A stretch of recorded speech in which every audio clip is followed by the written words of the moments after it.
Right now on Morning News Now, making a statement. Democratic VP nominee Minnesota Governor Tim Walz taking center stage at a star-studded DNC. Let me finish with this, team. It's the fourth quarter. We're down a field goal, but we're on offense and we've got the ball. We're driving down the field. And boy, do we have the right team. More from Walz's introduction to the nation as Vice President Kamala Harris prepares to make history tonight. Plus, Trump on the trail, the former president holding his first outdoor rally since an attempt on his life. What the campaign is saying about a potential endorsement from a 2024 rival. Also this morning, a new study is raising concerns about the safety of popular weight loss drugs after researchers linked them to suicidal thoughts. What doctors want you to know.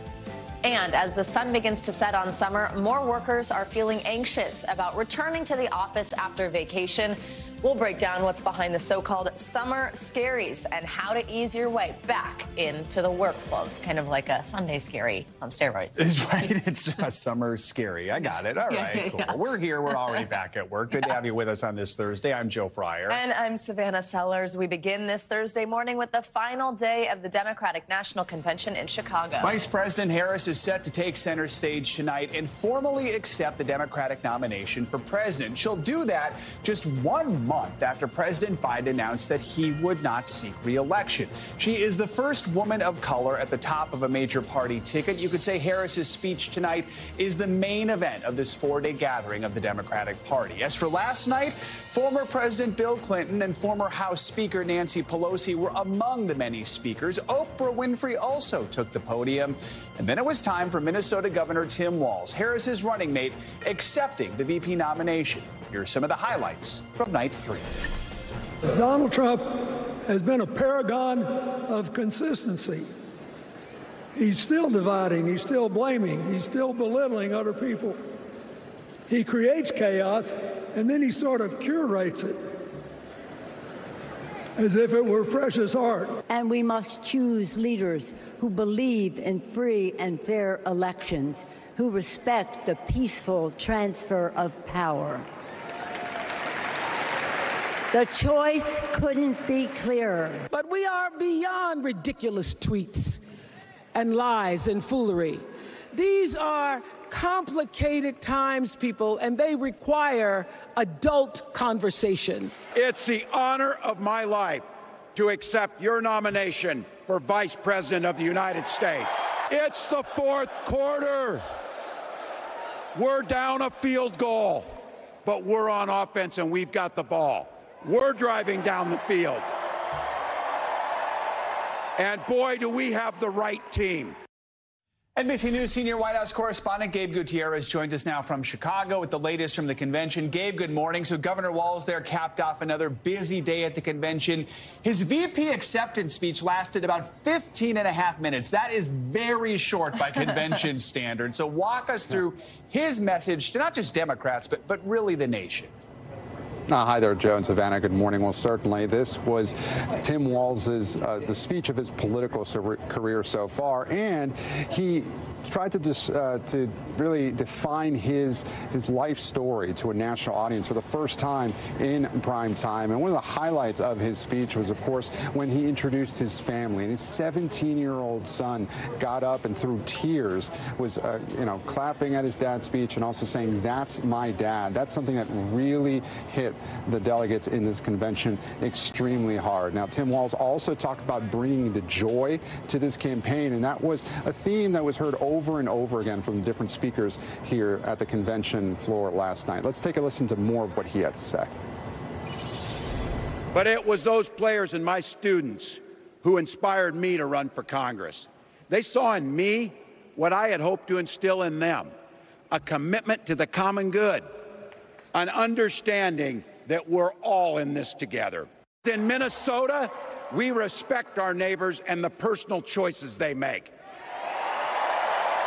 And even if we wouldn't make those same choices for ourselves, we've got a golden rule. Mind your own damn business. And again, that was Tim Walz emphasizing his life story. His life story as a school teacher, as a football coach, and also serving 24 years in the Army National Guard. Now, his speech also came after some big heavyweights in the Democratic Party, namely former President Clinton, who also did a much longer speech here. And of course, there was Oprah, who brought down the House here when she also talked about bringing the joy. Joan Savannah. Gabe, some news we also heard, uncommitted delegates announcing that their request to have a Palestinian American speak at the convention was rejected by the Harris campaign. Of course, there have been protests all week outside the United Center over the war in Gaza. Our colleagues have been bringing us those live. What should we know about what these delegates are saying? Yeah, Savannah, look, this has been a storyline throughout this campaign, right? I've been speaking with organizers in the uncommitted movement over the past several months and really the past several weeks, and they were in touch with organizers here at the DNC and wanted that speaking slot here in the convention. There had been an expectation that there might be larger protests here at this convention. That has not really materialized, but organizers of the uncommitted movement, which in places like Michigan got more than 100,000 voters to mark that box during the primary here, they had been holding out hope that DNC organizers might allow them some speaking time. They got the call yesterday that that would not happen, and so overnight, some of these organizers of that uncommitted movement, they actually organized a sit-in outside of the United Center, trying to get their message across. John Savannah. Gabe, let's talk about tonight. Vice President Harris will formally accept the presidential nomination. Do we know what we're going to hear from her?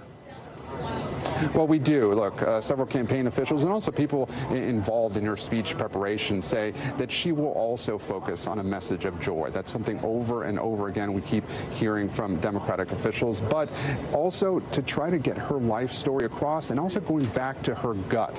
Of a person familiar with the planning of this speech, familiar with the preparation, says that political consultants before she feels she had been constrained by them, and so this is kind of a back-to-basics approach for Kamala Harris. She's expected to thank President Biden again for stepping aside. That's something that some speakers in this campaign, in this convention, not all of them has necessarily done, but we do expect that to hear that from the vice president tonight. Again, the vice president arguably making the biggest speech of her political career so far. Joan Savannah. Gabe Gutierrez. Gabe, thank you. Let's now bring in NBC News senior political director Mark Murray for more on the state of the race. Mark, good morning. Thanks as always for being with us. So we have now heard from both vice presidential candidates, Governor Walz, as well as Ohio Senator J.D. Vance a couple weeks ago at the Republican convention. How did Governor Walz do with the voters he needs to connect with? And what do we think at this point about how they're stacking up against each other?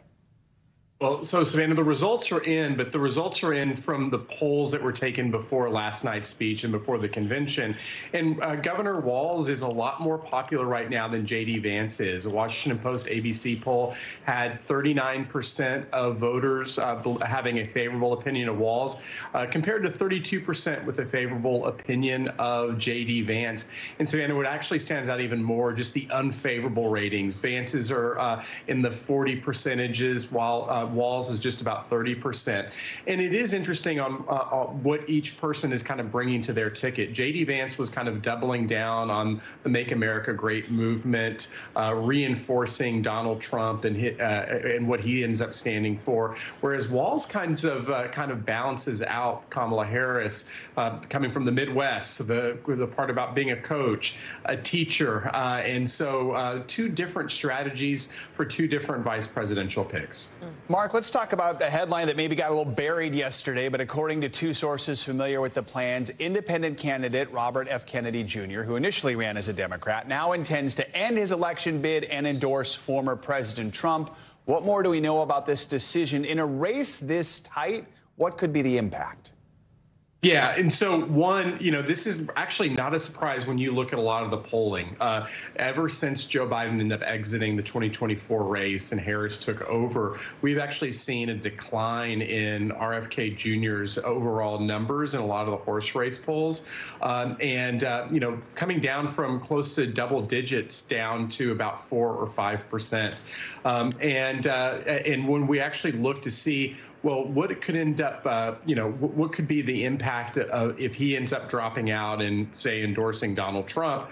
But bottom line, in the polls that I've looked at so far, the RFK Jr. supporters probably ends up helping Donald Trump more than hurting him. Maybe the biggest explanation overall why is just that the people who have a favorable view of RFK Jr. are Republican voters. He has negative ratings with independents and really negative ratings with Democrats. So when we're trying to extrapolate, where does that vote go to?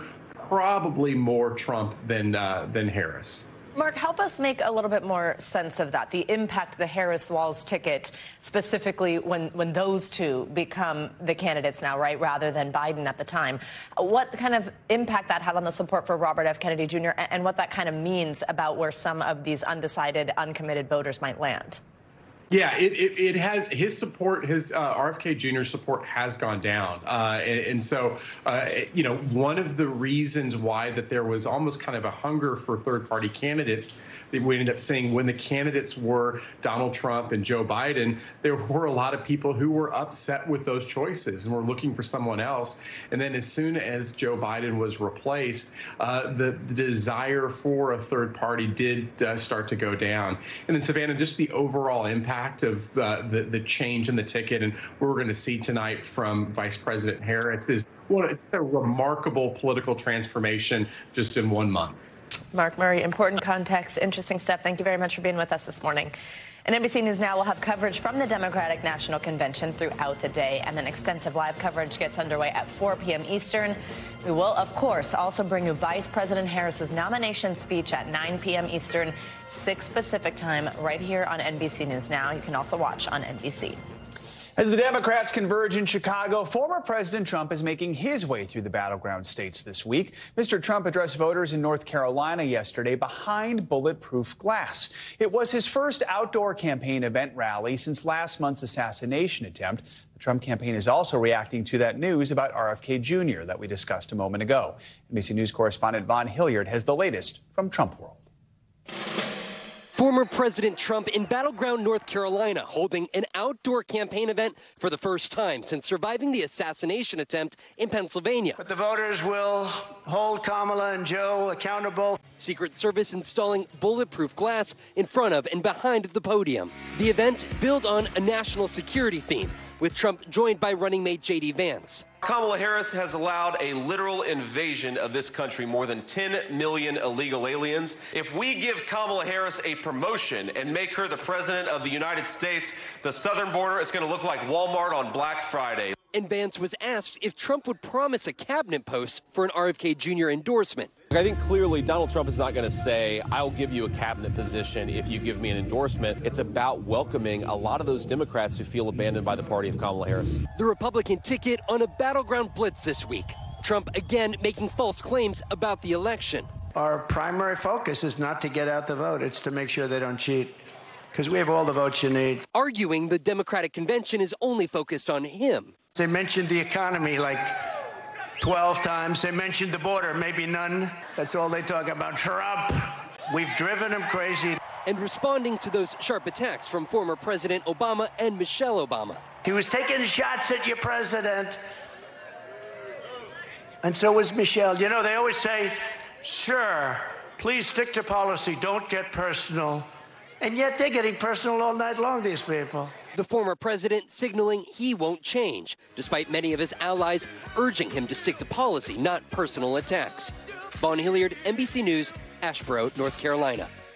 And today, former President Trump's battleground blitz will take him to Arizona. Yeah, he's expected to tout his immigration policies in a visit to the border this afternoon before holding a campaign rally in Glendale tomorrow. NBC News Homeland Security correspondent Julia Ainsley joins us with more. Julia, good morning. Of course, immigration has been one of Mr. Trump's main talking points throughout this campaign, as well as his previous campaigns. What do we expect from his border visit today? Well, it'll be interesting, Savannah, to see what he says about the fact that the border numbers have actually fallen by 55% since earlier this year. This is something that Trump has always pointed to. He's talked about how chaotic the border is, how unsecure it is. He will probably tout how parts of the border there in Arizona have wall on it that was built under his administration, although a lot of the barricades were there prior to the Trump administration. One thing we continue to hear from Republicans on the Hill, as well as the Trump campaign, is the fact that there were more than 10 million illegal border crossings under the Biden administration. And that's true. They've been adding, but they have fallen dramatically since President Biden started that asylum policy in June that restricts the ability for anyone who crosses a border illegally to claim asylum. So it'll be interesting to see how he threads that. And he will probably continue to talk about policies he has, such as mass deportations. Although we did see last week, he hinted at the fact that he'd like to bring in more legal migrants to come here to do work that he thinks is necessary for the economy. That's something that some people in his party really took offense to, because they don't want more legal migrants to be coming here at all, no matter how they get here. So that'll be interesting to see how he threads that needle. But of course, he's going to want to create a big juxtaposition between his plan and what's going on in Chicago, the message coming from the DNC this week. Julia, about a week ago, Vice President Harris campaigned herself in Arizona. You could probably talk for hours about this, but how do the two candidates' border policies compare, or perhaps more appropriately, how do they differ? You know, it's interesting. We've gone way back to look at where Harris has stood on immigration. You know, this was something that President Biden asked her to do in March of 2021. One of the biggest accomplishments she had in that area was getting over $5 billion in private-public partnerships and investments in places like Central America, something that the U.S. agreed to do with Mexico when she went to visit Mexico in 2021. Since then, she's largely fallen off publicly on that issue. No more visits since 2022 to Honduras. But really, in terms of what she would do on immigration, Harris has not been specific on what she might do that's different than what's being done already under the Biden administration. She hasn't said even whether she would continue this asylum policy, though that seems likely. She hasn't really been as specific as Trump. She's really just trying to have a different message that isn't one of trying to do mass deportations, but instead trying to have a secure, organized border process. But I actually think that's something that we should hope to hear more from in terms of specifics from the Harris campaign on immigration. Julia, we're supposed to hear from a bunch of people at Trump's rally tomorrow that we mentioned in Glendale. Who are they, and what does that list say about his border policies?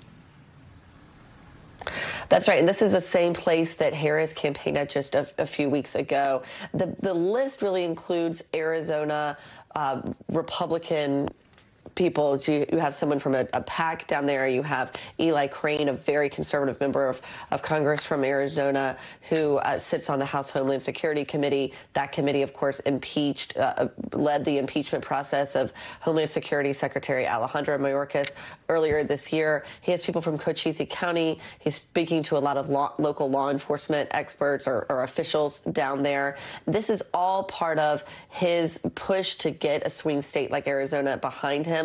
And also, if you think about local law officials, those are the people who would have to be instrumental to a mass deportation plan if he were ever going to carry it out, because he doesn't have enough manpower from ICE agents to do that. All right, Julia Ainsley, thanks as always for your reporting.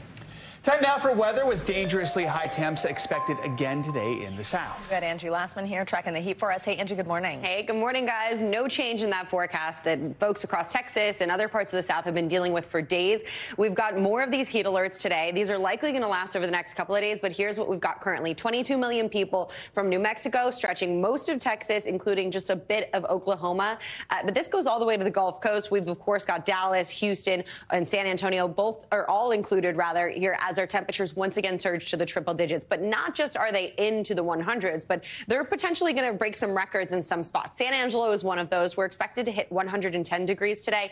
The current record for high temperatures for this date, 105. That likely won't be hard to beat. San Antonio, temperatures again surging above that record high, likely later today. Not quite in Dallas, but it's not comfortable by any means. 99 degrees. It's another day where the AC is needed. We're going to need to find a couple of cool spots. And unfortunately, that's the story storyline over at least the next couple of days and into this weekend. Notice the heat risk that we're talking about. So where you see that brighter purple, this means that there's an extreme risk. We've got a long duration event. There is a risk of this, of course, being fatal. So we're watching for this across parts of Texas and a couple of spots across the plains. But even still, those heat-related, let me try that again, health impacts are going to be possible across most of the plains as we get through the weekend. So this is today through Sunday, and temperatures will sit into the high 90s in most of these spots, if not 100 plus, as we get through Saturday and Sunday. You can see that's the case in Wichita, St. Louis. You'll be into the mid 90s by the time we wrap up the weekend, even Nashville into the low 90s. So that heat is going to spread.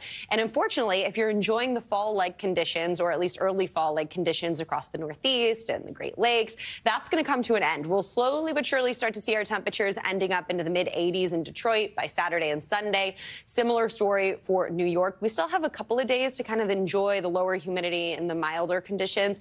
But Washington, D.C., you're just going to surge right past the 80s and head back to the 90s by Sunday. This is not going to feel like fall anymore once we get back into our new work week, guys. Boston, you'll kind of hang out into those low 80s. So just having a PSL in your hand, which is now available, by the way. I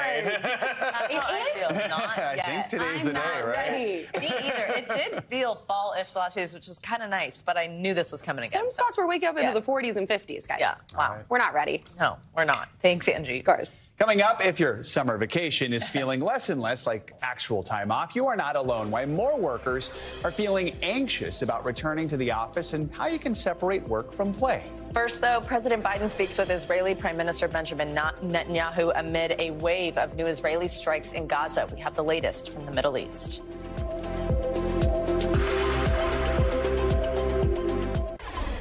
Welcome back this morning. There are reports of a new wave of Israeli strikes across Gaza. Palestinian health officials told Reuters at least 22 people have been killed. The attacks come one day after President Biden stressed the urgent need for a ceasefire deal in a phone call with Israeli Prime Minister Benjamin Netanyahu. NBC News international correspondent Matt Bradley joins us now from Tel Aviv. So, Matt, Israeli Defense Forces, they have again ordered Palestinians to evacuate southern Gaza. What is the latest out of the region, and what are aid organizations saying about this ongoing displacement of people there? That's right. In Khan Yunis, they were ordered to be displaced. They were ordered to move out of Khan Yunis and also nearby Deir el-Balah. Now, you mentioned that this is, again, and yes, according to the United Nations, as quoted by the Guardian newspaper, this is the 9th time that the Israelis have asked for civilians to leave Khan Yunis, which is, an area of fierce fighting and multiple incursions by the Israelis over the past 10 months. They're headed to al-Mawasi, which has also been suffering from overcrowding, and this has been a regular humanitarian zone for Palestinians, as identified by the Israelis. Important to note here, a lot of these people have been displaced multiple times, over and over again. They're moving to this area of al-Mawasi that is overcrowded, and the Israelis, and from our own reporting here at NBC, have regularly struck areas that are identified as humanitarian safe zones. So this is a horrifying ordeal for a lot of these folks who are being moved again and again and again, and I think you can see that on their screen. It's chaotic and it's constant. Guys? Matt, talk to us about this phone call between President Biden and Prime Minister Netanyahu yesterday. We know Secretary Blinken just recently left the Middle East without a ceasefire deal in place on his 9th trip to the region. Where do things go from here? Yeah, guys, it really does seem like Groundhog's Day, doesn't it? I mean, we keep hearing over and over again bursts of optimism from the U.S. administration talking about how these negotiations are close, how we're almost about to seal them, how they've gone down to details and it's no longer in the broad strokes, how people are only talking now about implementation. This has happened over and over again since the last successful deal in November. And now, once again, we heard that burst of optimism last week, followed by pessimism from both the Israelis and from Hamas, who didn't even send a representative. But as you mentioned, there was a phone call between Netanyahu and Joe Biden yesterday where Joe Biden impressed upon the Israeli prime minister that he needs to come to some sort of deal Now, it's not just about bringing a measure of peace to the Gaza Strip and freeing those remaining hostages. We saw at the DNC last night an emotional appeal by the mother of one of those American hostages still being held in the Gaza Strip. It's not just about that. It's also about calming tensions between the Israelis and Hezbollah in Lebanon on the north of Israel, and with Iran, who both of those groups, Hezbollah and Iran, have vowed to retaliate, and diplomats hope that some sort of negotiated peace could either delay or possibly end the threat of retaliation. And that's something that when we're not seeing these deals, when we're seeing this pessimism, it really does bring the entire region closer to an all-out war. Guys. Matt, we also understand Israel's military intelligence chief officially left his post yesterday over what he said was a failure to stop the October 7th Hamas attack. Real quick here, what can you tell us about that?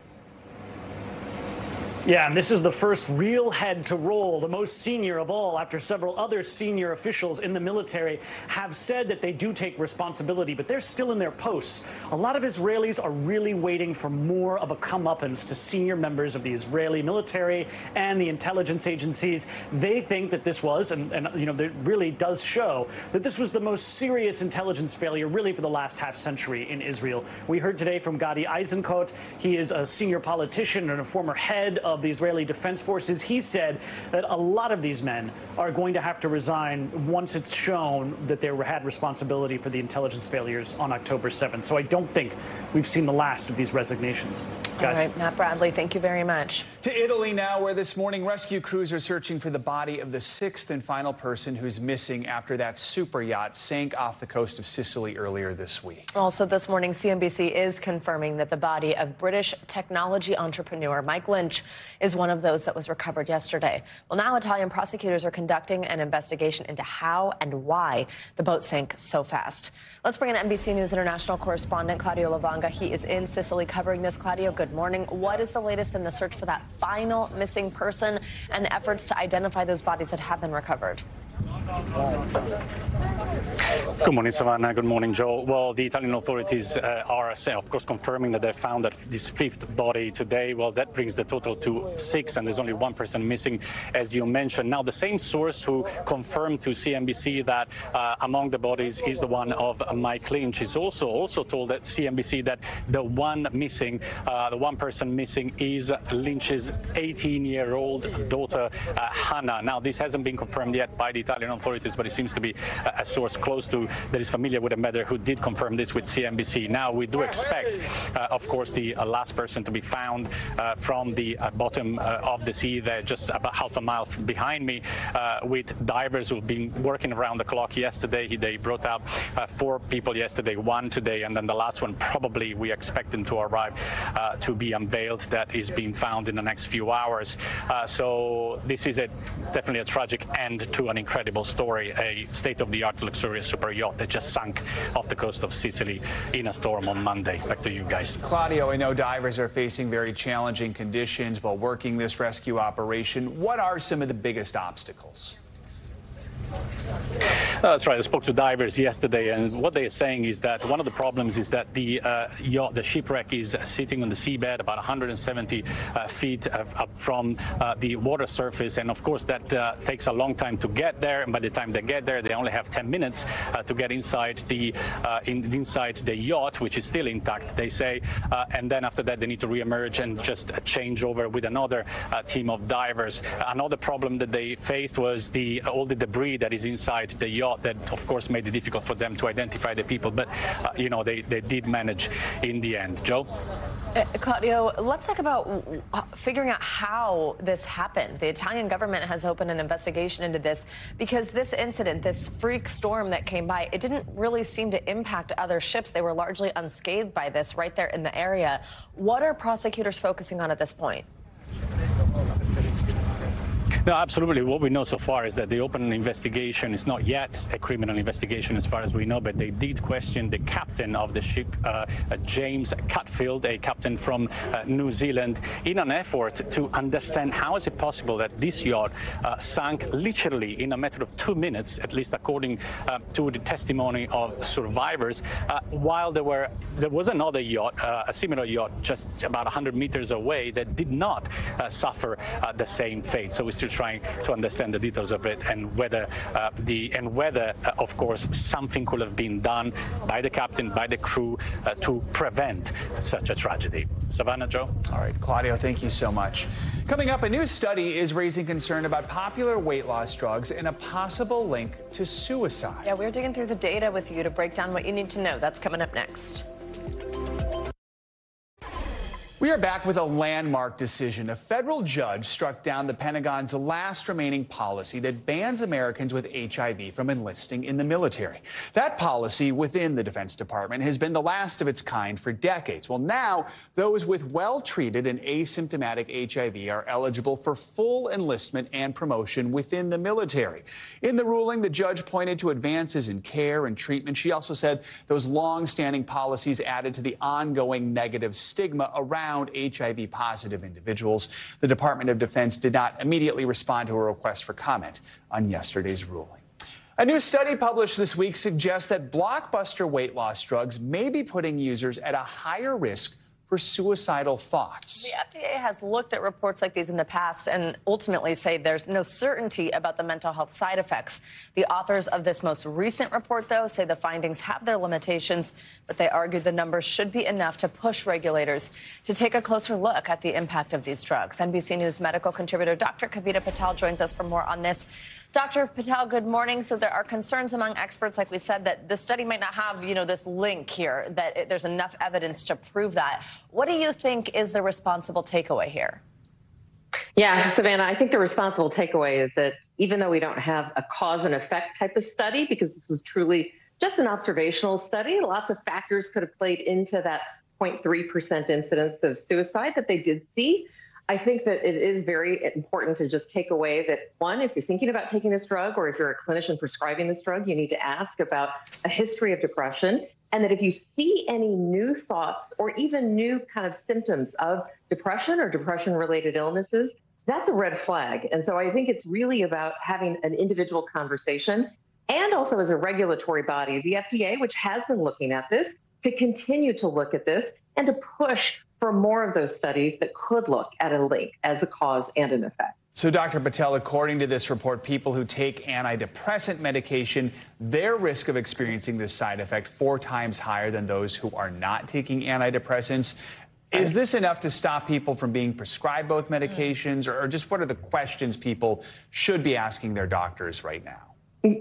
Yeah, Joe, it's an incredibly important point. And by the way, that's a significant population that are either being treated for diabetes or using this drug for obesity, and also who have treatment for depression, just because of how common both of those conditions are.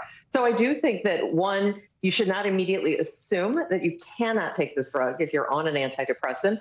But any patient I have where I have thought about prescribing both drugs or are on both drugs, I have been incredibly vigilant and have the conversation up front to say, there is this possible risk. It's actually, Joe, in the clinical label for the medication in Ozempic. So this is an across the class of drugs. So this is something that we have kind of a heightened awareness as clinicians, but because of the popularity of these drugs, I think it's always good to have these reminders, and that's exactly what this study did. But no, I would not say that if you are on these 2 drugs that you need to immediately go out and ask about stopping. But I do think you need to bring the conversation up with your doctor at your next visit. It feels like we keep learning new things, both good and bad, about these drugs, things that are amazing and seem like this massive advancement that could totally help people, and then things like this that concern us. What's next now that we have this new data, as well as we learn new things about these drugs that just so recently have been so widely prescribed? Yeah, and Savannah, you bring up an important point. We're actually researchers are looking at whether or not drugs like Ozempic can help with people with mood disorders. So to your point, we're seeing kind of what sometimes feels like conflicting evidence. I know that what's important to kind of rely on are those high quality cause and effect studies. And right now researchers are doing these kind of cause and effect studies to look at whether or not drugs like Ozempic help with depression or anxiety. But we need more of these studies, and we need better monitoring. I think that the FDA could expand its safety monitoring to be a bit more aggressive so that we can determine, is it really the drugs, Savannah, is it the weight loss, or is it something else that could be causing a slightly increased risk? Dr. Kavita Patel, as always, thank you so much. And if you or anyone you know is struggling, you can call or text the Suicide and Crisis Lifeline at 988. Let's turn now to Minnesota, where the iconic state fair is set to kick off later today. But for farmers attending with livestock in tow, that kind of scared me. The threat of bird flu is still a major concern. Morgan Wolf of our Minneapolis affiliate goes behind the scenes to show us the precautions being taken. Traffic at the fair 2 days before the crowds are even allowed in. The vendors are the ones putting all the final touches on before the Great Minnesota Get-Together officially returns.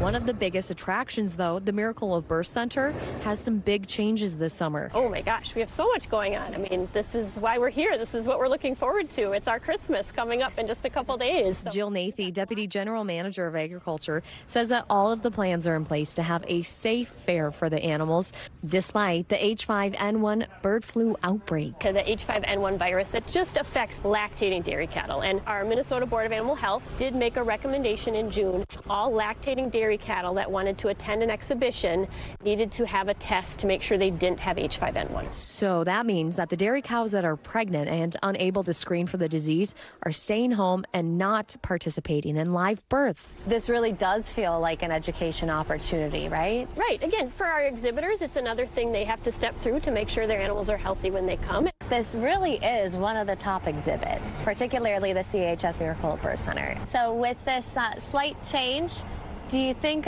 people were worried at first? What was the initial reaction? No, there was never worry. We know this building is going to be packed no matter what.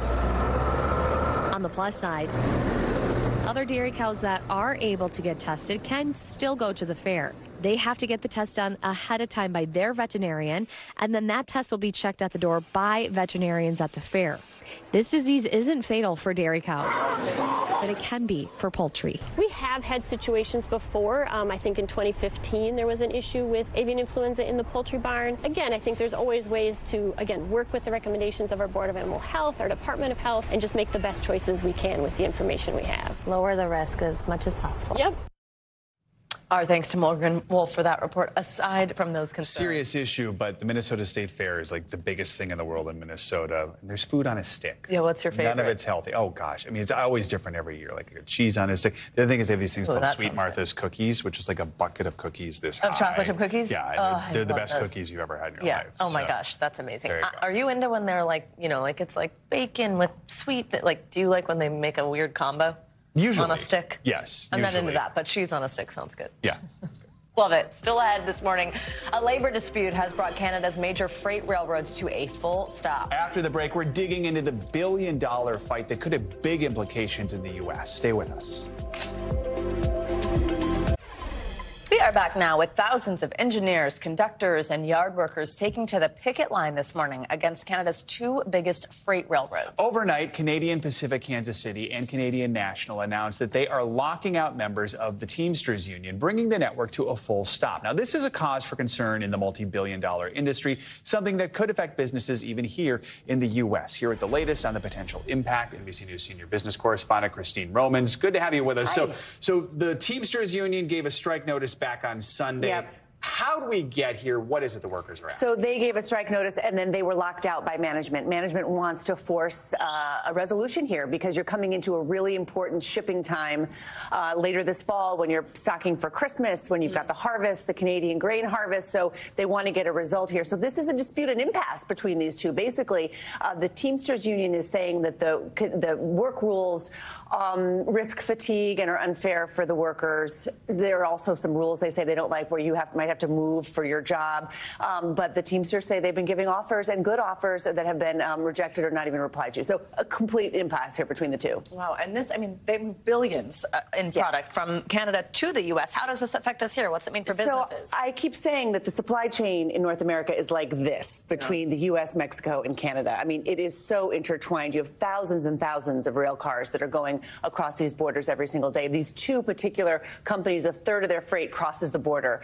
with the U.S. So we're talking about chemicals like chlorine for water treatment plants close to the U.S.-Canadian border. We're talking about fertilizer. We're talking about oil. We're talking about grain. Again, right at the beginning of the grain harvest will be coming up here. A lot of different, and manufacturing, cars, American-made cars, parts of them are stamped in Canada, and there are transmissions that come from Mexico, and all of it gets put together in the U.S. There could be disruptions there if this lasts more than a few days. We did hear from Canadian Pacific Kansas City this morning. When it announced the lockout, it said, quote, the Teamsters leadership continues to make unrealistic demands. Where do things go with negotiations? So that's the impasse here. So both sides would like to have the government step in and maybe force the dispute into binding arbitration. So far, the Canadian government has not stepped forward. But you have a joint statement this morning between the U.S. and the Canadian Chambers of Commerce, right, saying this must be resolved because this is a test of the North American supply chain coming at a time when it's just unfortunate in the fall. We've never seen both of these at the same time locked out. We haven't seen a rail strike of the two of them. And this, again, they have been locked out. They're not striking. They did say that they would strike, but they haven't struck exactly yet. But it's just really not great timing. And a lot of economists are telling me a couple of days, fine. More than a week, not good at all. Okay. All right, Christine Romans, thank you so Nice much. to see you guys. Let's get to some more financial headlines now. Disney starting to hunt for a new CEO. CNBC's Savannah Hanau joins us with more on that. Hey, Savannah, good morning. Hey, Savannah. Hey, Joe. Good morning to you. So Disney is tapping board member and Morgan Stanley chairman James Gorman to lead the search for a new CEO. Bob Iger said last year he would extend his stay through 2026. Disney's board has extended Iger's retirement date 5 times, including bringing him back from his initial retirement in 2022 to replace his successor, Bob Chapek. Chick-fil-A may soon be challenging Netflix and Disney Plus. Deadline reports the fast food chain is working with production companies and studios to create original shows for a streaming platform that could debut later this year. Chick-fil-A is initially focusing on family-friendly unscripted content, including a game show, but the service could also feature scripted series, animation, and content that's either licensed or bought from other entertainment outlets. Chick-fil-A hasn't commented. And the trailer for Francis Ford Coppola's epic movie, Megalopolis, has been pulled from the internet. Lionsgate, which is distributing the film, has apologized after the trailer was criticized for including false and misleading quotes about Coppola's acclaimed works, including The Godfather and Apocalypse Now. Vulture pointed out many of the quotes were made up and couldn't be found in the original reviews. Megalopolis is set to be released next month, guys. Man, that film, boy. Yeah. Just wow.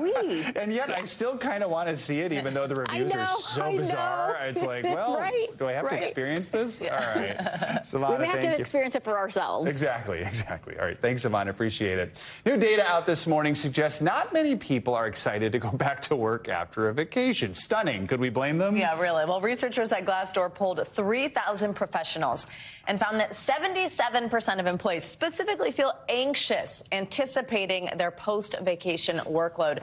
It makes some even consider leaving their jobs. Wow. All right. We got a familiar face here to help break it down. That PTO panic. You might recognize him from our weekly mental health check-in. Licensed marriage and family therapist, Dr. George James, with us in person in studio this morning. First time we're meeting in person. I know. We're So very excited excited for years of talking to you on Zoom. So obviously going back to work isn't fun, but why do you think people are suddenly so anxious about it? You know, being away feels so great. You're in the best place, maybe the best moment. I was just in Hawaii with my family. I didn't want to come back, right? But then you think about all the emails, all the work, all the things, as well as maybe personal things that now become overwhelming and make you a little bit anxious. Is there a way to manage it or ease yourself from vacation to the office? I think first, people need a good amount of time. Usually we have a build-up where it takes a little bit to relax. Then in the middle is where we can really kind of enjoy the vacation, and then we start to think about work again. The other part is to think about if you're somebody who can really look at emails when you're away, or if you need to be not connected at all. We can be different people. We don't have to all be one way. I want to ask more about that because we obviously have a job where we tend to almost always be. My last vacation got ruined not once but twice.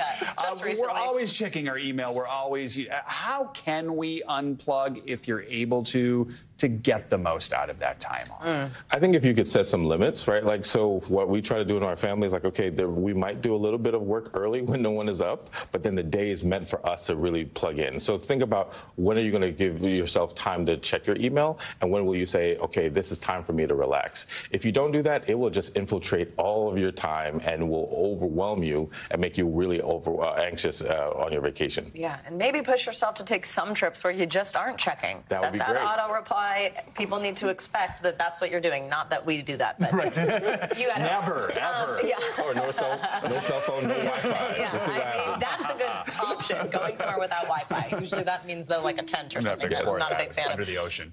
Dr. James, this is a fun one. Final question for you. I understand you're not really the only person working in mental health in the family. Your daughter, who just turned 14. Look at this. Oh, how beautiful. She just put out a coloring book this past Sunday, and it's related to mental health. Tell us about this. It's called Colors of Hearing. Yeah, so I'm so proud of my daughter. She worked on this for part of her 8th grade project. It's called Colors of Healing, 4 weeks of Olakino, which means mental health in Hawaiian, and it helps young folks to really help their emotions by just coloring and focusing on what is on that actual page. And she did an amazing job. What a beautiful idea. And like, we know more and more adults are coloring now too, because there's some like relaxation and you're present, right? Yeah, it helps you to be calm, to be focused, to not think about the future, and maybe you do something pretty. Not me, but other people. My daughter would do something amazing and beautiful. You should color something, and then your daughter can put it on the fridge. I'll make her color it and say it's me. There you go. All right, Dr. George James, great to have you with us. Great to be here. Thank you so much. Thanks to your daughter as well. Aww. Thank you. Coming up, it has been more than 35 years since we met the most. I have no idea what that says. Sorry. Now the stars of Beetlejuice are returning for the long-awaited sequel. But first, they're sitting down with our very own Al Roker. That is up next.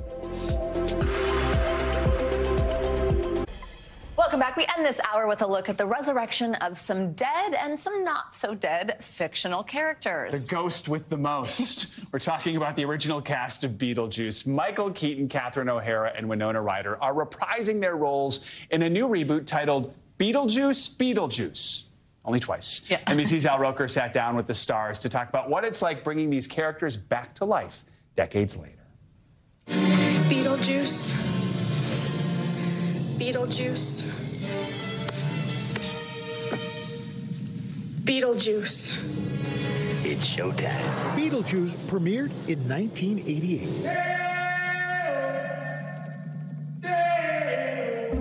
The horror comedy follows 2 recently deceased ghosts trying to scare a family out of their old home. The couple recruits the help of an expert bioexorcist, Beetlejuice. And now, more than 3 decades later, he's back. Beetlejuice, Beetlejuice, Beetlejuice. The juice is loose. So here we are, 36 years after the original Beetlejuice. Yeah. Does it feel like 36 years? It feels like 130. Yes, I agree. Michael, what was it like sitting in a chair when you first saw yourself again as Beetlejuice? I was nervous going in. We all kind of were because you don't want to mess it up. Mm-hmm. Can I do this and not disappoint everyone, frankly? And so when I saw it, I thought, yeah, there we are. And the story is actually a really, really solid story. And everybody's so good at it, but the pressure was kind of off me a little bit.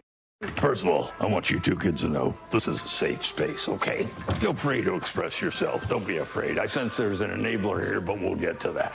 In a sense, your characters have aged, have changed, have gone through life. Beetlejuice is still Beetlejuice. Dead. Just as suave as ever. You want me to marry? I thought you'd never ask. Your character seems to have actually mellowed in a way, is nicer. You gotta be. Come on. How long can you spend the energy arguing with somebody? I don't know. Tiring. Yeah. You need to take back your life from the hanger-oners, from this thing. Where's the obnoxious little goth girl who tormented me all those years ago? It's time to find her.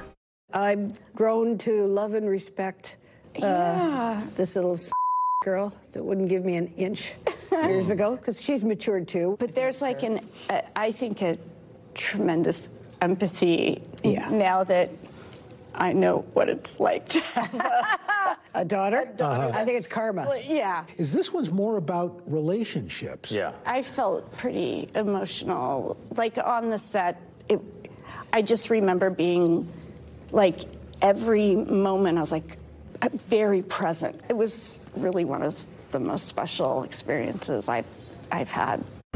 Back in the director's chair, legendary Tim Burton, a pioneer of the modern horror comedy genre. His spooky and distinctive style on full display. I think great directors, though, and Tim are great manipulators. In the best sense of the word. No, in the way a great parent is. He makes you feel like you came up with the idea, even though he got you to do exactly what he wanted you to do. Yeah. You know, and you feel like it's so collaborative and it's so alive and just happening in the moment. On the first one, it was the first time I felt like I was part of a collaboration, even though I was 15. I'd usually been told where to sort of stand. It would have meant so much to me. The charm of the first movie was that, besides everything else, a lot of the effects were like physical. Yeah. They were real. In camera? Yeah. You know, I mean, Yeah. the props, the gimmicks, the animatronic, all that stuff. I don't think people consciously know why they like that aspect of it, because it's so amazing now how movies are made. Yeah, all the people involved and all the creativity of the people on set. When it's an effect, it's almost too perfect. Yes. You know, imperfection can make something so much more There's almost alive. a little cheesiness to it. Totally. That makes it fun. But beautiful. Like perfectly imperfect. Al Roker, NBC News. Cannot wait, So right? in. I love Beetlejuice. We've recorded the old one to rewatch it because it's been so long. Yeah, no, that's a great idea. I Yeah. definitely need to watch it before I go see the new one. Exactly. Love it. Again, though, it's not Halloween time yet. Just to be clear. That is going to do it for this hour of Morning News Now. Stay with us. The news continues right now.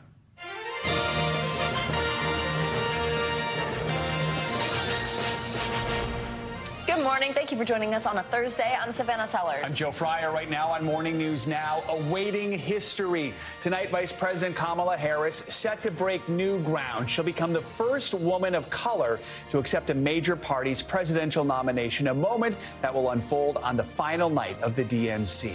It comes on the heels of another fiery night of keynote speakers, including her pick for VP, Minnesota Governor Tim Walz, who accepted his nomination as only a coach could. It's the fourth quarter. We're down a field goal, but we're on offense and we've got the ball. Kamala Harris is tough. Kamala Harris is experienced, and Kamala Harris is ready. We're going to bring you all the major moments as a much different picture of America is painted just steps from the celebrations. Also new this morning, tragic developments in the search for those still missing after a super yacht sank off the coast of Sicily. Just hours ago, officials revealing a fifth body has been pulled from the water. Sources tell CNBC it was British tech billionaire Mike Lynch. We're going to bring you the latest as divers continue their search for Lynch's 18-year-old daughter. Plus, in the midst of a summer surge in COVID cases, sources tell NBC News the FDA is preparing to approve a new batch of vaccines just in time for fall. So what makes these new shots different, and when's the best time to make an appointment? The doctor is in coming up. And helping women connect offline with a bit of a nostalgic kick. Later in the hour, we're talking to the influencer behind a wildly popular summer camp, hoping to make the apps a thing of the past. Very cool. You've been really interested in this one, right? I have. It's summer camp for women. You can't come with a friend. You got to go and make them. That's the whole idea. That's a great idea. I love Forget juice and things like that. It's wine. Wine. Okay. So that makes it more fun. Didn't have that when I was a kid. Yeah, exactly. All right, we're going to begin this hour with the DNC and Vice President Harris set to make history. Yeah, she will formally accept the Democratic nomination for president tonight and become the first woman of color to do so. Last night at the convention, it was Miss Harris's running mate, Minnesota Governor Tim Walz, who introduced himself to a national audience. NBC News Chief White House correspondent Peter Alexander joins us from Chicago with the very latest. Peter, good morning. Hey, Savannah, good morning to you. Joe, nice to see you always. Vice President Harris now just hours away from what is the biggest speech of her career. It sounds cliche, but this time it is true and it is critical. A chance to define herself on her own terms to Americans. The former prosecutor trying to make that case on her own behalf. And her moment comes after what was an unforgettable evening here for Democrats. For Coach Walz, as thousands of signs in this room read, it was like Wednesday night lights.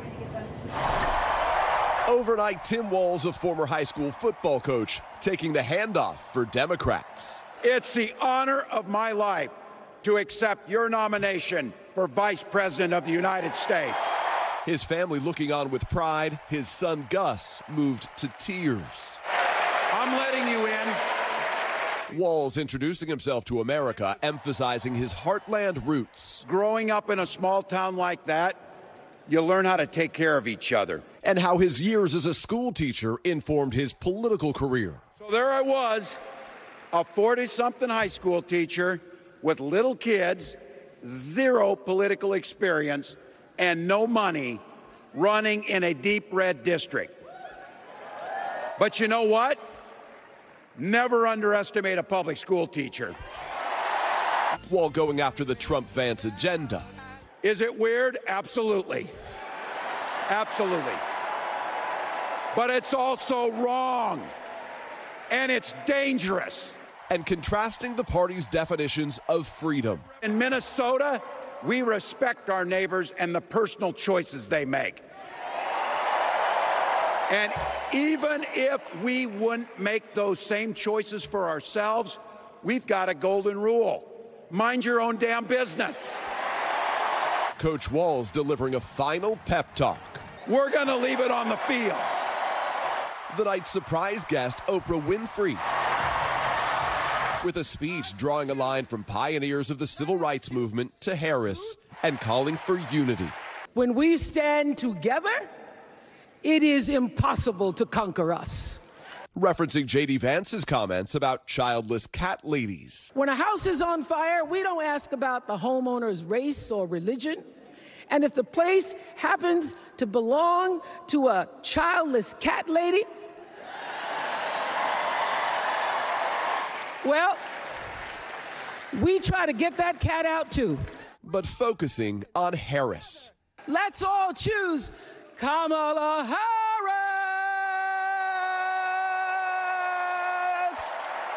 The night featuring a parade of rising Democratic stars, celebrities, and as Democrats have been under pressure over the war in Gaza with protests in Chicago, a powerful and somber moment. The parents of Hirsch Goldberg Polin, one of the hostages taken from the Nova Music Festival on October 7th, emotional as the crowd chanted, "Bring them home." And another passing of the torch moment. Former President Bill Clinton addressing his 12th Democratic convention and evoking his own political nickname from 1992. From a man who once had the honor to be called in this convention, the man from hope, we need Kamala Harris, the president of joy, to lead us. And taking on former President Trump. 2 days ago, I turned 78, and the only personal vanity I want to assert is I'm still younger than Donald Trump.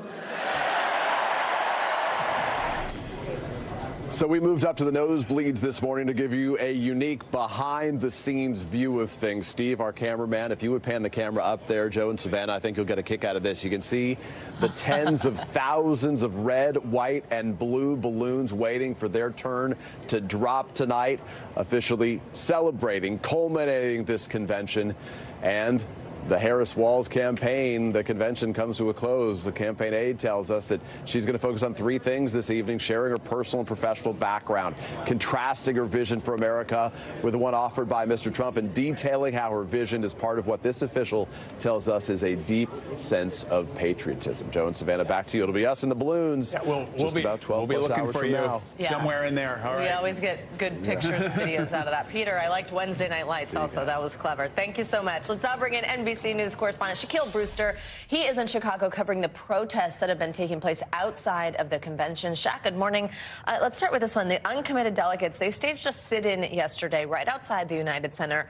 This was after they were told there would not be a Palestinian-American speaker at the convention. Of course, these protests really have centered around the war in Gaza. What can you tell us about this? Yeah, you know, for so long we've been talking about the protests that have been happening outside of the perimeter, outside of the United Center, but this is actually something that's taking place inside the perimeter, right outside of the arena. And what we know is of the 4,700 or so delegates for the Democratic National Convention, there are about 30 that are uncommitted. You'll remember back during the primary process, people would vote uncommitted instead of then Joe Biden as a form of protest for how the administration was supporting Israel in its war in Gaza. Now, those delegates had one demand, essentially. They wanted to have some time to speak on stage at the convention, and they said that they were told no. I want you to listen to what the spokesperson of this group said last night as they walked out of the DNC and just sat there. They were holding a sit-in. Listen to what we heard. We sent them plenty of names. We sent them names. We sent them names of Palestinian American elected officials, and we said, you can have your pick. And if these aren't good enough, tell us if you need more names. We'll send you more names. We're being very reasonable. Now, the Harris campaign and DNC organizers say that they have been engaging with these uncommitted delegates. They point out that the Harris campaign manager went to Michigan and met with Arab and Muslim American leaders there, that they offered space at the convention for a panel discussion. But it seems as if they did not agree to those demands to have that speech on stage, despite the fact that the uncommitted group were signaling that they would be supportive of Harris. They just wanted that time to speak. So, Shaq, this is the final day of the DNC. What can we expect today outside in terms of the planned protests? Well, based on conversations with the protest organizers, you can expect another day of demonstrations. There's a coalition march that is taking place. That is something similar to what we saw on Monday, when you had more than 200 groups gather and march around the United Center outside of this secure perimeter. And the message has been that they want the Democratic Party and the American government to support ending military aid to Israel, again, in this war in Gaza. And it's a message that they've been pretty vocal about, and we've seen every single day of this convention, even before the convention started. All right. Shaq, thank you so much. Now, this election is putting South Asians in the spotlight on both sides of the aisle, with Vice President Kamala Harris topping the Democratic ticket and the wife of Republican VP nominee J.D. Vance campaigning for the GOP. Yeah, that visibility is inspiring more participation from the Asian American community, which could become a key voting group come November. NBC News correspondent Priya Sridhar is in Georgia talking with voters. She joins us now from Atlanta with more. Priya, good morning.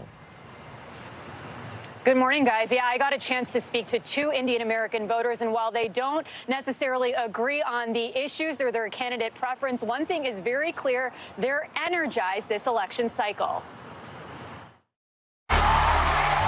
Tonight, Kamala Harris is set to make history, the first Black and South Asian woman to accept her party's nomination for president.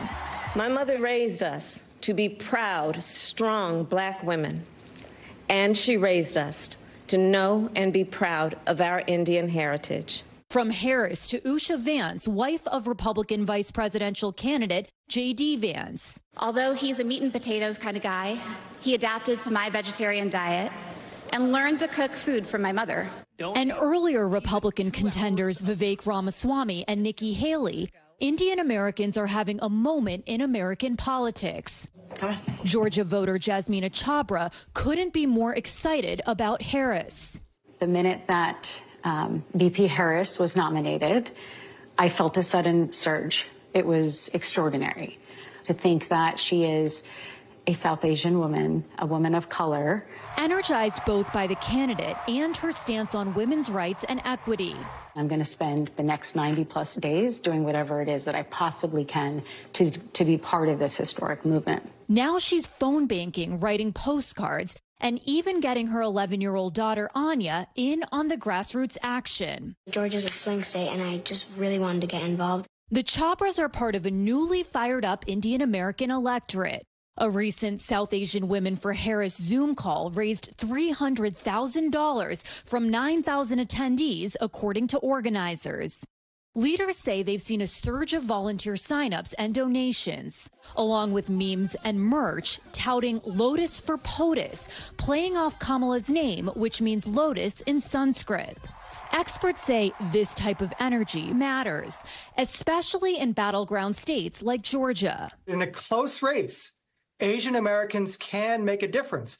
And Indian Americans, as the largest national origin group within the Asian American population in the state, are really poised to have a big impact on 2024. In Georgia, the Asian American voter turnout rate has been increasing more rapidly than Latino, Black, and white voters.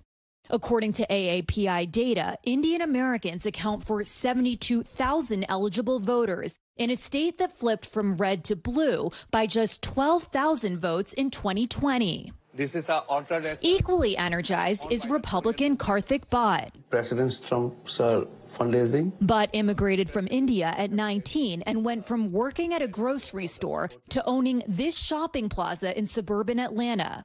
He's even run for local office. When we came Amita give us chance. He says issues like the border and economy, not identity, are why he's fundraising for Trump.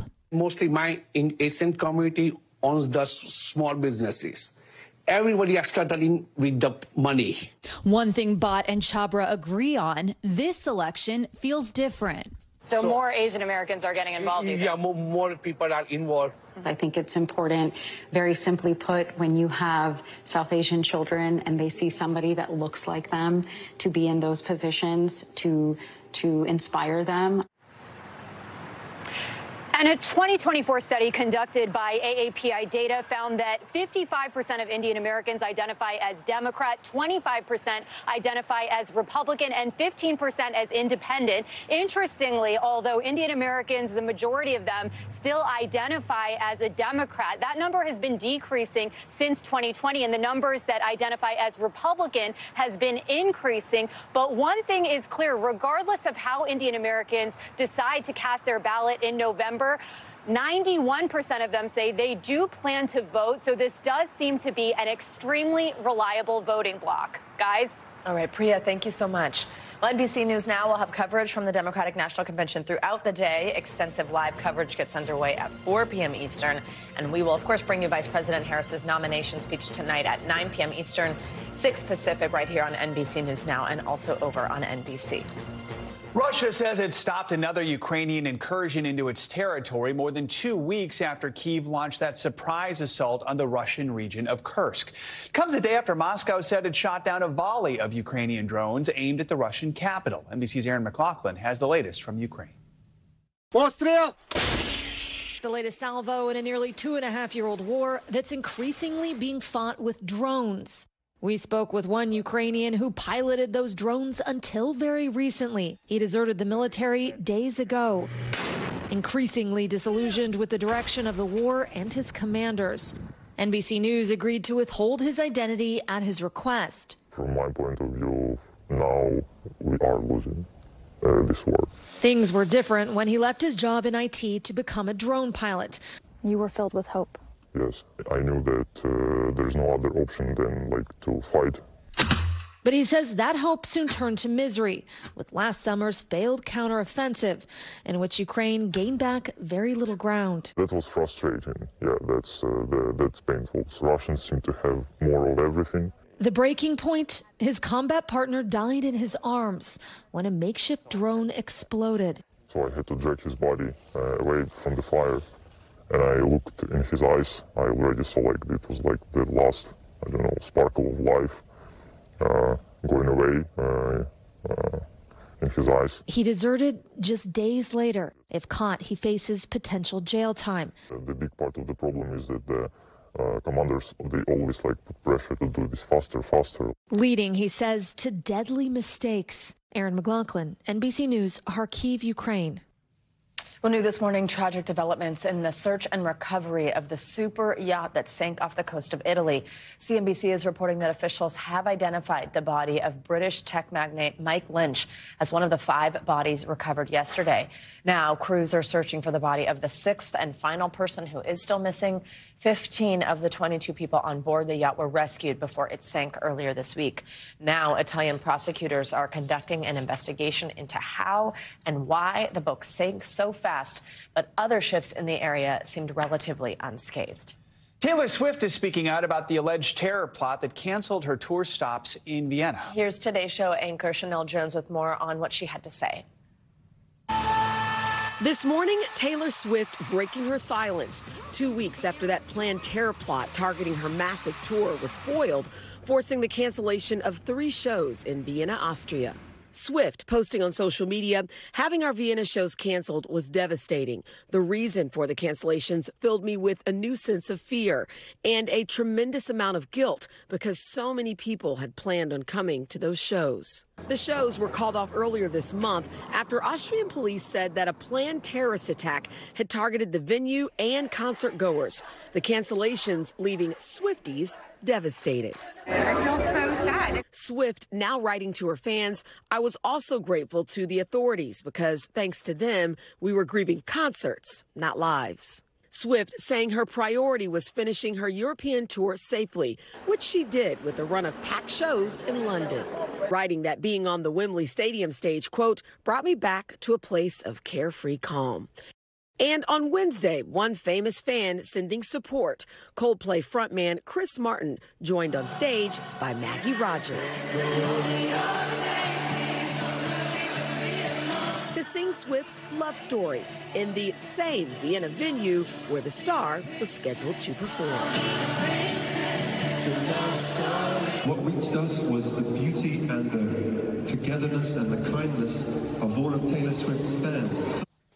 Our thanks to Chanel Jones for that report. Now for a check on our morning news now weather, let's get to meteorologist Angie Lassman. She's keeping a close eye on that dangerous heat in the south. Hey, Angie, good morning. Hey, good morning, guys. Good to be with you. We've got some heat to talk about, as you mentioned, and it's not letting up anytime soon. The heat alerts are up for a good chunk of Texas, a little bit of Oklahoma and parts of New Mexico, but also we've got a little sliver of South Florida included in that. So 27 million people total, and here's why. Temperatures going to surge past the triple digits. We've seen really impressive heat kind of confined to this area over the past couple of days. We saw Abilene reach temperatures well into the 100s yesterday, and a lot of spots are going to do that again today, running 15 degrees above normal in San Angelo for a high of 110. So much of these locations, at least probably a dozen of them, are going to potentially break a record high for this date. We'll see how that shapes up.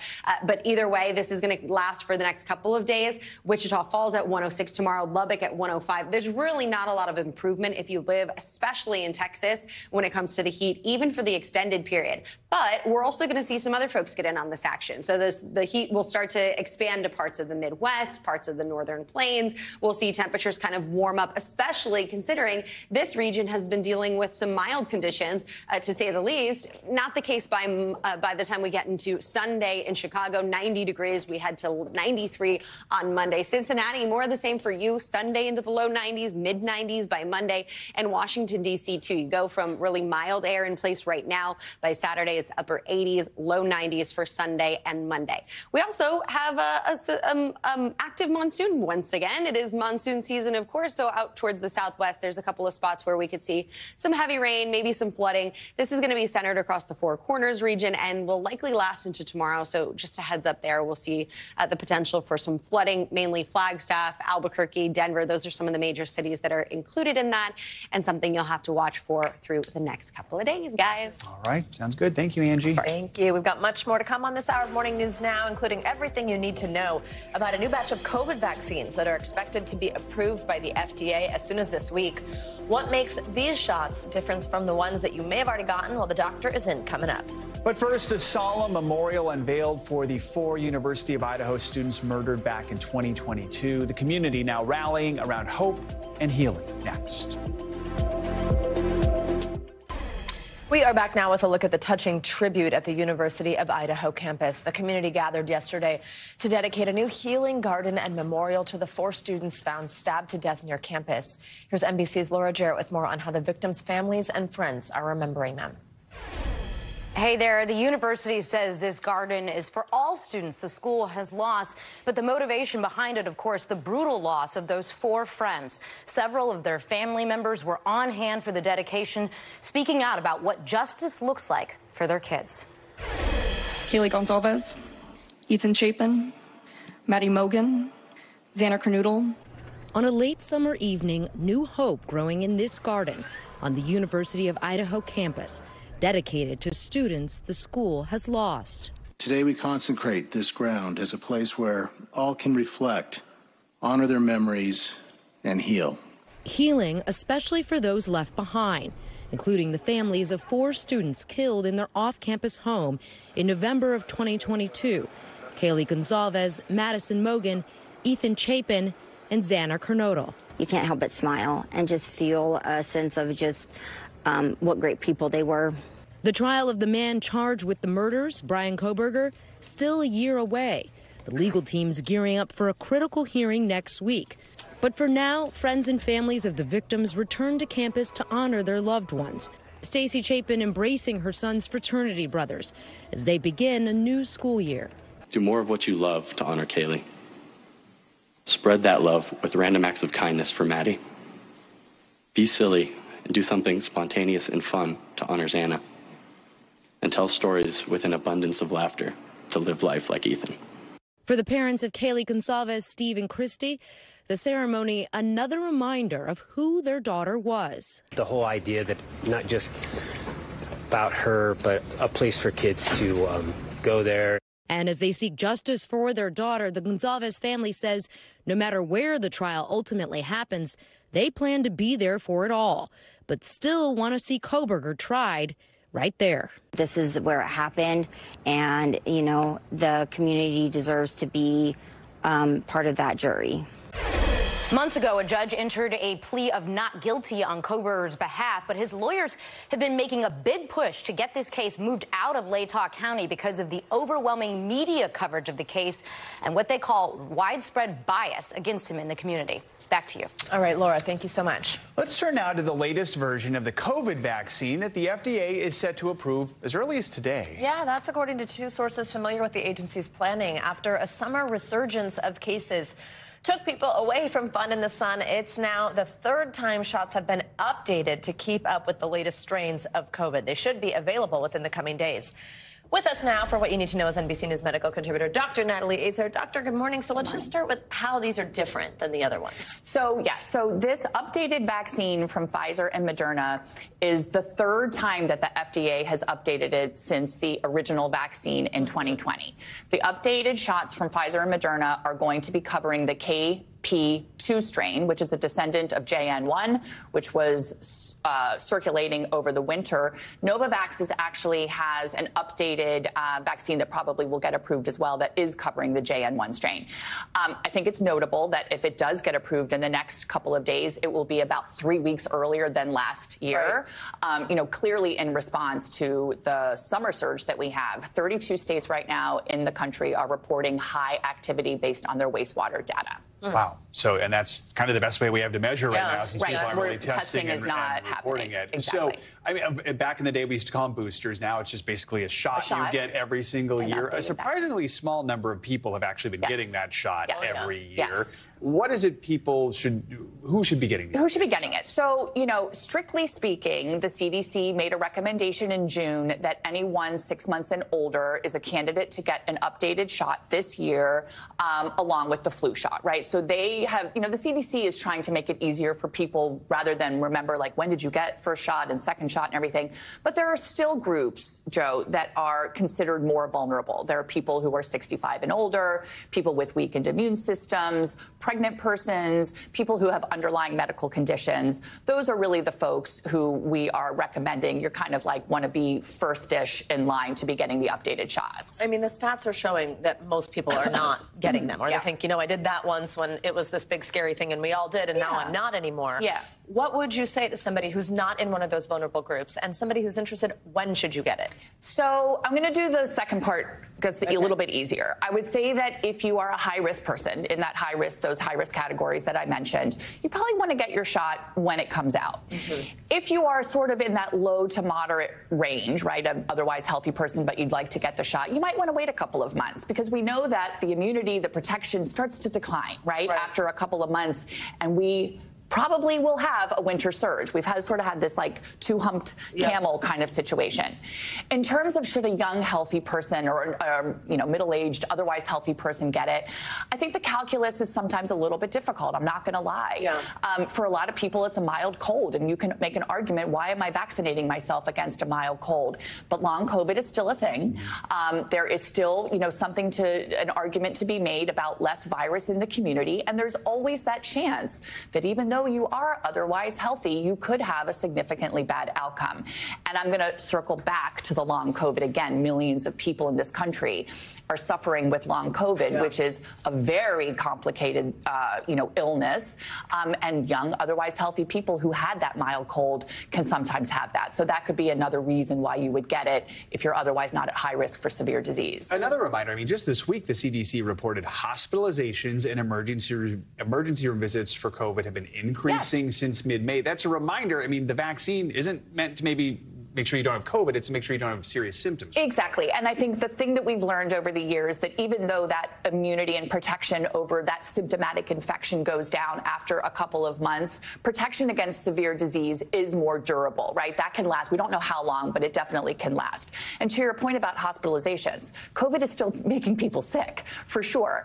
Deaths have not increased sort of in a comparable way, which implies that there is a lot of immunity in the community, and this strain is not causing more severe disease than past strains, which is definitely a good thing. That is. All right. Dr. Natalie Azar, good to have you with us. Thank you. Thank you. Coming up, we are heading back to Chicago with an inside look at what exactly goes on behind the scenes at the DNC. And it's a whole lot more than just the speeches you see on your screen. We're also going to take you behind the scenes, so to speak, of the family Walz. They were formally introduced to America last night. So how have they shaped a potential vice president over the years? We're going to dig deeper into his family next.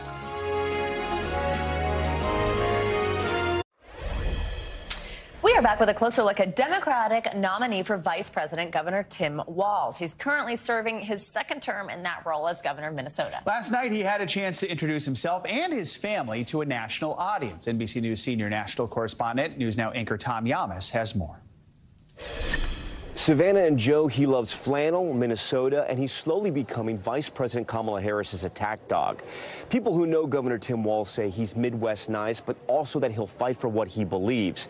And as the country gets to know him more, the attacks from Republicans are growing to become more personal. This, as millions watching last night also got to know his son in a very powerful moment you're about to see. Governor Tim Walz. Overnight, Minnesota Governor Tim Walz walking onto the biggest stage of his political life. The 60-year-old accepting the Democratic nomination for vice president and introducing himself to voters across the country. We're all here tonight for one beautiful, simple reason. We love this country. Walz embracing his rural upbringing, which he says helped to shape his values. That family down the road, they may not think like you do. They may not pray like you do. They may not love like you do, but they're your neighbors. And you look out for them, and they look out for you. Born in Nebraska, Walz enlisted in the National Guard at 17, serving for more than 2 decades. During that time, he also taught social studies in high school and coached football. Last night, some of his former players showing their support. His wife, Gwen, a teacher at the same school. One of the things that prepared me most for life in politics was being married to a Nebraska football coach. The couple who moved to Minnesota in the 90s have 2 children, Hope and Gus. Hope, Gus, and Gwen, you are my entire world, and I love you. His family emotional, especially his 17-year-old son, Gus, who Walz told People magazine has learning disabilities. Both Gus and his older sister, Hope, making cameos in their dad's social media posts. Then we're going to go get some food, corn dog. I'm vegetarian. Turkey then? And Turkey's meat. Not in Minnesota. Democrats, including former President Obama, calling Walz as warm and authentic as his favorite article of clothing. You can tell those flannel shirts he wears don't come from some political consultant. They come from his closet, and they have been through some stuff. Walz bringing what many online are calling Midwest dad energy to the campaign. Like I have white guy tacos and what is like that, black, like mayonnaise and tuna? What are you doing? pretty much ground beef and cheese. That's okay. Do you put any flavor in it? No. A former student told me Walz showed his character when he became the faculty advisor for the school's first LGBTQ student group. Tim is out of central casting when it comes to a good and decent person. But all of the attention has also brought scrutiny, with the Trump campaign accusing Walz of exaggerating aspects of his life story, saying he lied about his family's experience with IVF. The couple used a different fertility treatment, saying Republicans are plain semantics. The Trump team also seizing on this comment he made in reference to his military experience. And we can make sure that those weapons of war that I carried in war is the only place where those weapons are at. The campaign later clarifying Walz never saw combat and simply misspoke. Now, the former football coach highlighting the urgency of this campaign.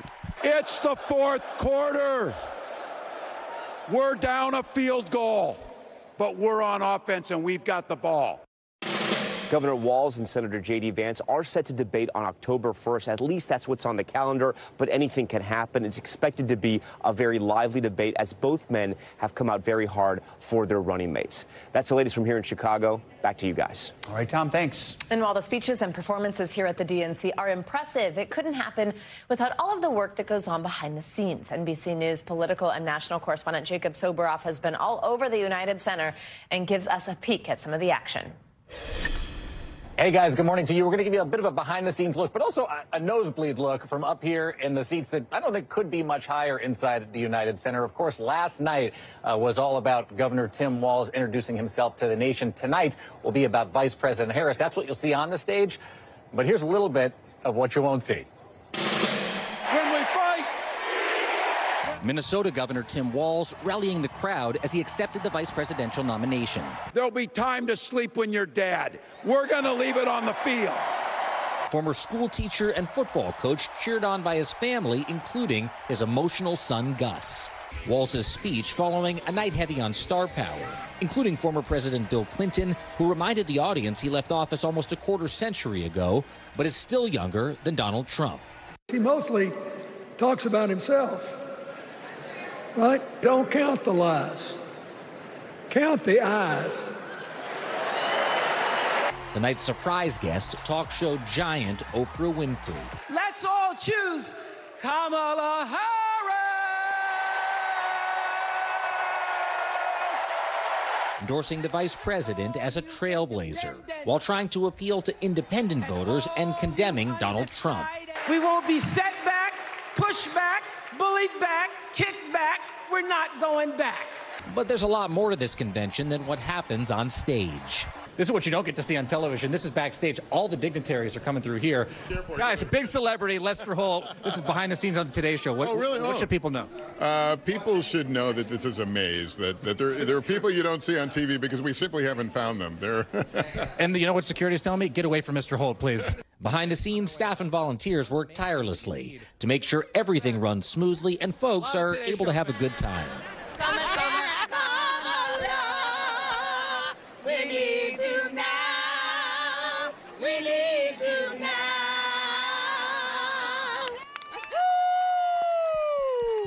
You never know what you're going to see. This guy's a correspondent for The Daily Show. I'm schwitzing, as my mother would say. I've been walking around a lot. I'm definitely getting my steps in. Plenty of political heavyweights in attendance, along with memorable fashion choices from classic Minnesota flannel to Lone Star sparkles. And a living legend, 95-year-old Angie Gialloretto, the oldest delegate here. It's an honor to meet you. The pleasure is mine. Can I give you a hug? Yes. Oh. This is what I love about being at the convention. Oh, man, she was amazing. I do love that about the convention, meeting folks like her, the oldest delegate at the convention. Meanwhile, up here in the nosebleeds, Check this out. These are the balloons that are going to rain down tonight over all of the delegates that are assembled on the floor here inside the United Center when Kamala Harris, the Vice President of the United States, makes her speech in her quest to become the president. Guys. All right, Jacob, thank you so much. Those balloons are still there. Lots Coming of up, balloons. we're always watching your wallet here in Morning News Now. After the break, could an interest rate cut, yes, a cut, be in America's future? We will bring you the latest guidance from the Federal Reserve that might point to some much-needed relief. One half of our economic dream team and our friend of the show, Caleb Silver, joins us next. We are back with a look at the latest inflation news. At their meeting last month, Federal Reserve officials seemed to push closer to a long-awaited reduction in the interest rate. That's according to the minutes from that meeting, which were released yesterday. Yeah, well, they didn't say exactly when it would happen. They did indicate a September cut is growing increasingly likely, which is what our next guest, Investopedia editor-in-chief Caleb Silver, has been saying all along. So, Caleb, just set the stage for us. What's it looking like next month? What are the odds? What's going to influence not only a cut, but just how big it is? Yeah, we normally don't dig through the Fed minutes so closely, but the Fed has been very data dependent. So going into that meeting, we knew that they were going to be looking at the inflation numbers. We know inflation fell to a 2.9% annual rate, but it's the labor market they're paying attention to. And we knew a quarter-point cut was likely coming and is probably likely coming in 27 days, 5 hours, and 17 minutes. But you got to watch the labor market. There was a huge revision to the jobs numbers for the past 12 months. 818,000 jobs fewer were added than were expected. That's about 668,000 per month. So now the Fed's looking at the labor market saying, is that actually weaker than we thought it was? Do they need to cut deeper? Could it be a 0.5% cut at that meeting on September 18th? That's what investors are looking for. That's what consumers and households are looking for. How low will interest rates go? Because they have been at this 5.25% to 5.5% rate for the past 4 years. Caleb, even as the economy has been getting better, we've been hearing from so many Americans who say it just doesn't really feel like it. Like stuff at the grocery store is still expensive. I still have this big credit card bill. If we do have a rate cut, how soon might that start to make people feel better about things? Like maybe in time for the holiday shopping season? Yeah, and I would expect weakness in the third quarter, which is typically a weak period, but the fourth quarter is really strong for retailers, and consumer spending has been holding up even though households are feeling the pain of inflation for pretty much 4 straight years of inflation, and for the things that we need, not the things that we want. So you feel this pressure on Main Street. Prices aren't really coming down. They're just going up at a slower rate, but at the same time, we continue to spend, even though credit card debt's at a record high. Credit card APRs, guys, still 25%. So when those rates come down, credit card APRs are going to come down. Borrowing is going to come a little bit cheaper. That should provide relief to households and spenders. When it comes to the markets, we've just been on this roller coaster over the last couple of weeks. Right now, what are the markets saying? How are they reacting to this possibility that we're finally going to see this cut next Yeah, month? they like this. Markets are up and to the right pretty much for the last 2 weeks. After that dip we had a few weeks ago, markets have been up and to the right. Why? Interest rates are coming down, which brings down the yield on the Treasury, and that makes stocks a lot more attractive. And you've seen this broad rally across the stock market. I expect that to continue absent some big black swan type of event. All right, Caleb, thank you.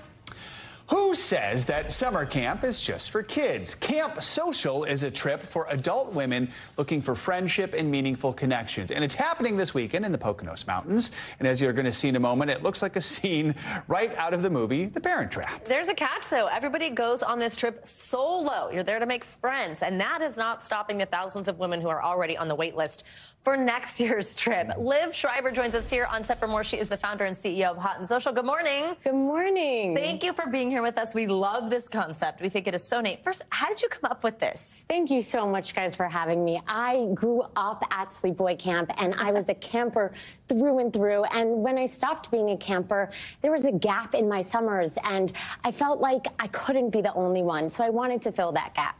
Why do you think it is? You have your reasons there, but why is it you think that women are seeking this out right now? Is it because they don't feel the connection because everyone's on their phones all the time, or what is it you're hearing? You know, it's really everyone. We all just want to connect better. We all want to be acknowledged. We want to love each other more. And that's really the reason for creating Camp Social, because everyone craves connection. And what goes on at Camp Social? So we saw some of these videos. We're seeing them here.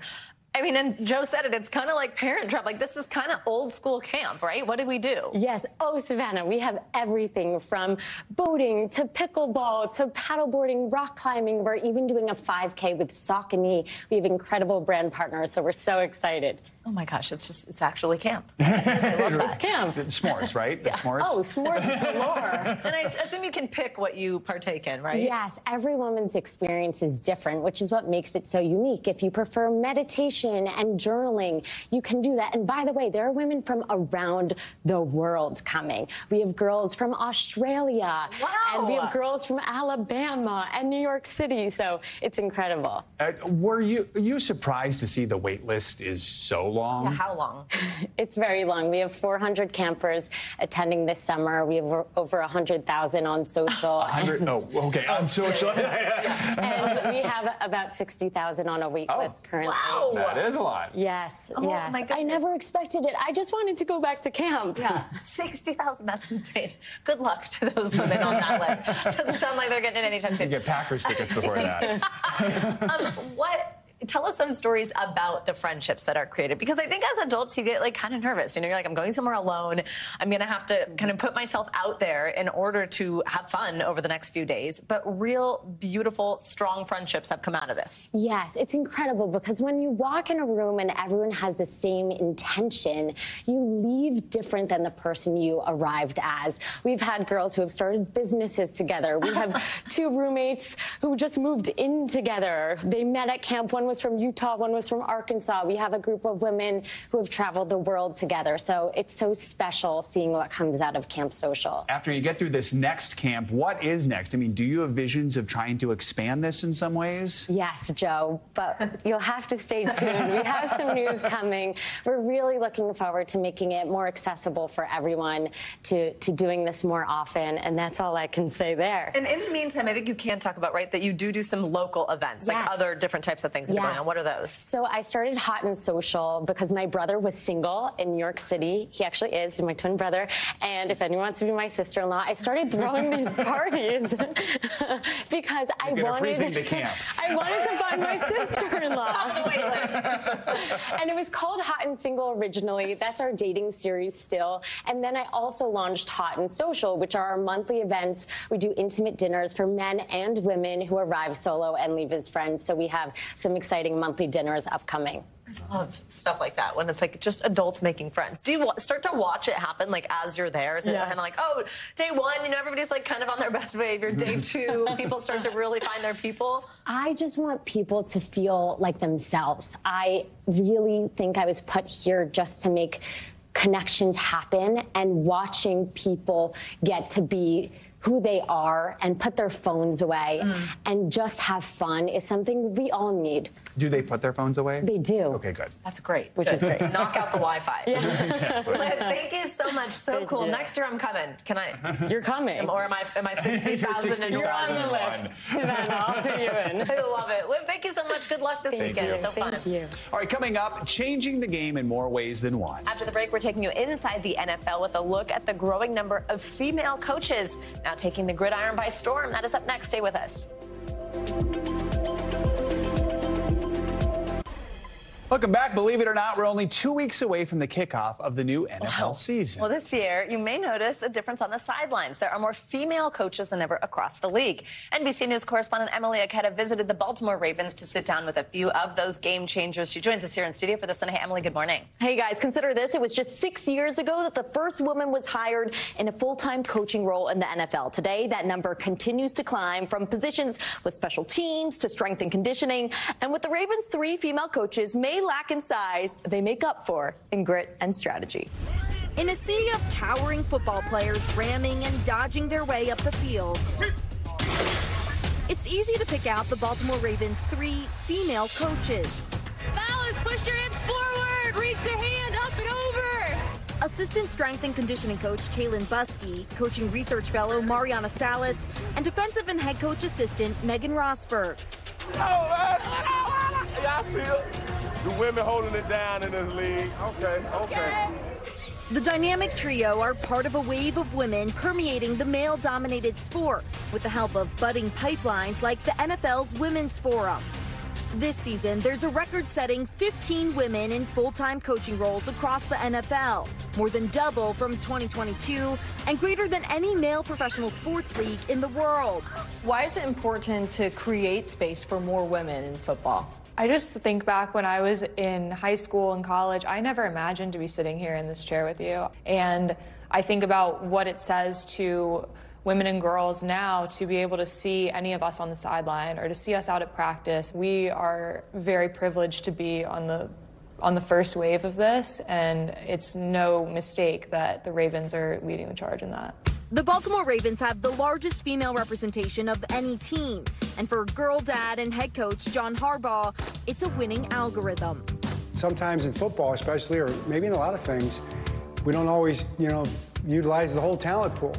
There are a lot of women out there that are really interested in football, that are really talented, that can help us be a better team, So let's go find them.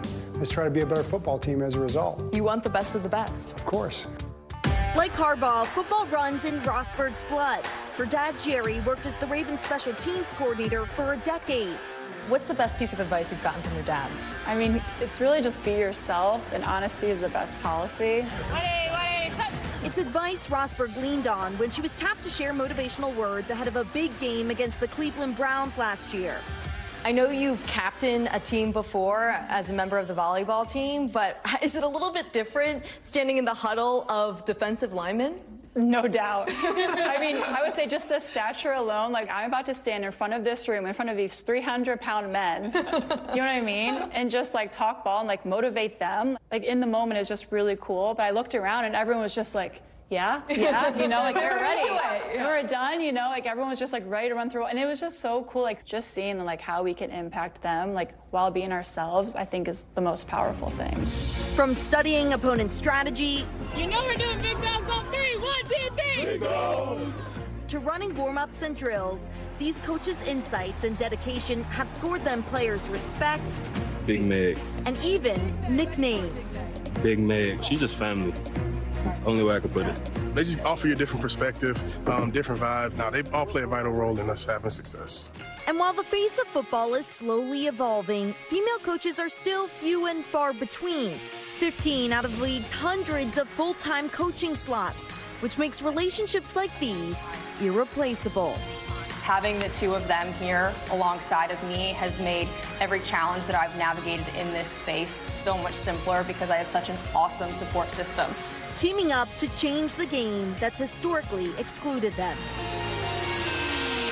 I just left this conversation feeling so empowered. These 3 women were so impressive. I asked them, when you're feeling nervous or intimidated, what do you lean on? And they said that Coach Harbaugh always says, face every challenge as an opportunity, which I love. Way to look at things. Very cool. Just great to see just that change that is happening and just what it means for everyone. How we said it before, it really is a difference on the sidelines when you see women among that lineup. Yeah, and by the way, Big Meg is a defensive lineman, call her. We went to college together, so I was so excited. I played field hockey, she played volleyball, and even then, everyone was like, oh, she's going to be a standout leader, and look at her now. There you go. It's only up from here. So I was super excited to sit down with them. Love it. Emily, thank you so much. Thanks. That's going to do it for this hour of Morning News Now. Stay with us, though. The news continues right now.